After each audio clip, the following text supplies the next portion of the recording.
Pour résumer riba al-qard, le riba à l'usure dans le prêt, il y a une règle que les savants ont mis en place.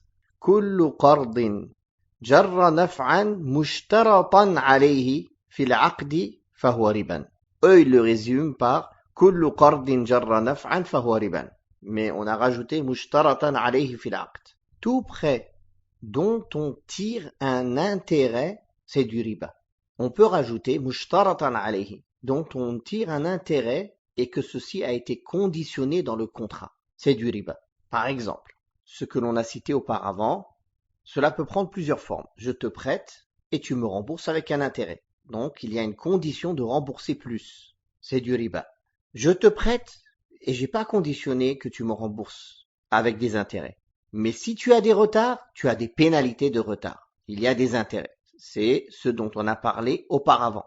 Cela rentre dedans. Je te prête à condition que tu me rendes tel service. Je te prête à condition que tu me prêtes ta maison. Je te prête à condition que tu me donnes ta voiture. Peu importe. C'est-à-dire que la personne prête, mais elle conditionne un intérêt mondain à ce prêt. Alors c'est du riba. Peu importe l'intérêt.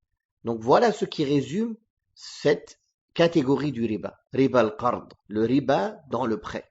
C'est tout prêt dont on tire un intérêt, que ce soit financier ou matériel ou un service qui est conditionné dans le contrat, c'est du riba. Ou toute pénalité de retard de paiement d'une dette, c'est du riba. Attention à une parenthèse. Un ami me prête de l'argent.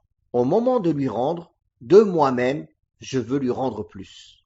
Ce n'est pas du riba, car ceci n'a pas été conditionné dans le contrat. Et le prophète sallallahu alayhi wa sallam a dit qu'Allah fasse miséricorde à une personne conciliant, généreux quand il vend, quand il achète, conciliant et généreux quand il demande sa dette et quand il rend sa dette. Et ça fait partie du fait d'être conciliant et généreux quand on rend notre dette, de donner plus. Ou de lui rendre un service parce qu'il nous a rendu ce service, alors moi je lui rends un service par plaisir, pour lui être reconnaissant. Ceci n'est pas du riba. Ce qui est du riba, de l'usure, c'est que ceci soit conditionné dans le contrat. Je ne te prête que si tu me rends plus. Je ne te prête que si tu me donnes les intérêts. Je ne te prête que si tu me prêtes ta maison. Je ne te prête que si tu me prêtes ta voiture, etc. Ceci est du riba. Kullu qardin jarra naf'an fahuwa riba. Donc ça c'est la première catégorie de riba. Riba al-qard.